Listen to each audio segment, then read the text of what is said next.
couple of months ago, I was sexually harassed by a resident in my community, and he was half my age, and he knew he could be my son. I remember confronting him 3 times, and the first 2, he doubled down and was continuously brazen in how he was with his harassing behavior.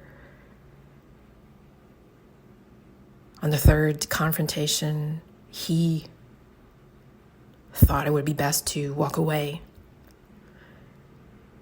I remember as it was happening, I took a few breaths to connect within me, and intuitively looking at him, not with anger or fear, consciously witnessing this soul in front of me is coming from a place of brokenness and wounding and behaving from his own trauma. And I was very mindful to exercise fierce compassion towards him and self-compassion inwardly, and also intentional not to shame him and not to further traumatize him.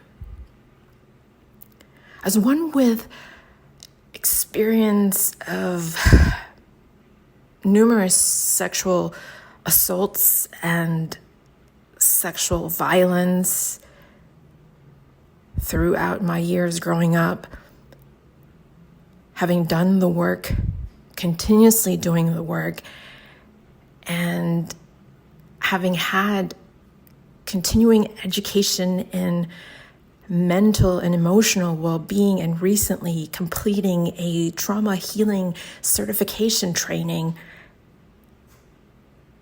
the experience was purposeful.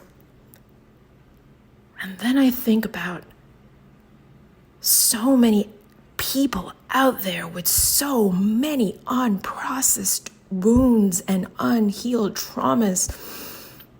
And I imagine, what if he did that to another person who had experienced sexual trauma and has not healed from that wounding? They have just experienced re-traumatizing from that behavior of unhealed wounds from the person who instigated sexual harassment. This is part of the reason why I do what I do. Witnessing people around me with so many unhealed traumas and unprocessed wounding, to be a healing presence, to help gather their fragmented parts and guide them back home to wholeness, healing back home.